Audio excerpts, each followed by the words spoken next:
നമസ്കാരം. കൊട്ടാരക്കര മീഡിയയിലേക്ക് സ്വാഗതം. തിരുവനന്തപുരം വഞ്ചിയൂരിൽ ജൂനിയർ അഭിഭാഷകയെ ക്രൂരമായി മർദ്ദിച്ച കേസിൽ പ്രതി ബെയിലിൻ ദാസിന് ജാമ്യം.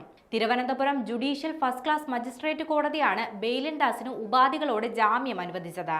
2 ആൾ ജാമ്യം, 50,000 രൂപ, 2 മാസത്തേക്ക് വഞ്ചിയൂർ സ്റ്റേഷൻ പരിധിയിൽ പ്രവേശിക്കരുത് എന്നീ ഉപാധികളോടെയാണ് ജാമ്യം അനുവദിച്ചിരിക്കുന്നത്.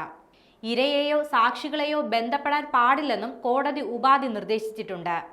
ഗൗരവമുള്ള കുറ്റം ചെയ്ത പ്രതിക്ക് ജാമ്യം നൽകരുതെന്നായിരുന്നു പ്രോസിക്യൂഷന്റെ വാദം. കേസിലെ സാക്ഷികൾ പ്രതിയുടെ ഓഫീസിലെ അഭിഭാഷകരും ജീവനക്കാരുമാണ്. അതിനാൽ പ്രതിക്ക് ജാമ്യം ലഭിച്ചാൽ പ്രാഥമിക ഘട്ടത്തിലുള്ള അന്വേഷണം അട്ടിമറിക്കാൻ ഇടയുണ്ടെന്നും പ്രോസിക്യൂഷൻ കോടതിയെ അറിയിച്ചിരുന്നു. എന്നാൽ ജൂനിയർ അഭിഭാഷകയാണ് പ്രകോപനമുണ്ടാക്കിയതെന്നും ഓഫീസിനുള്ളിൽ നടന്ന നിസാര സംഭവത്തെ വലുതാക്കി കാണിക്കുകയാണെന്നും പ്രതിഭാഗം വാദിച്ചു. കോടതി നൽകുന്ന ഏതുപാധിയും അംഗീകരിക്കാമെന്ന ബെയിലിൻ ദാസിന്റെ വാദം അറിയിച്ചാണ് കോടതി ജാമ്യം അനുവദിച്ചത്. 3 ദിവസത്തെ ജയിൽവാസത്തിന് ശേഷമാണ് ബെയിലിൻ ദാസിന് കോടതി ജാമ്യം അനുവദിച്ചത്.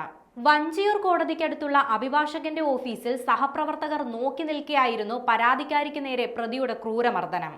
ശ്യാമിലി ജസ്റ്റിൻ എന്ന ജൂനിയർ അഭിഭാഷകയാണ് സീനിയർ അഭിഭാഷകൻ ബെയിലിൻ ദാസ് മുഖത്തടിച്ച് വീഴ്ത്തിയത്. പിടിച്ചു നിർത്തി മുഖത്ത് കൈകൊണ്ട് ആഞ്ഞടിക്കുകയായിരുന്നു.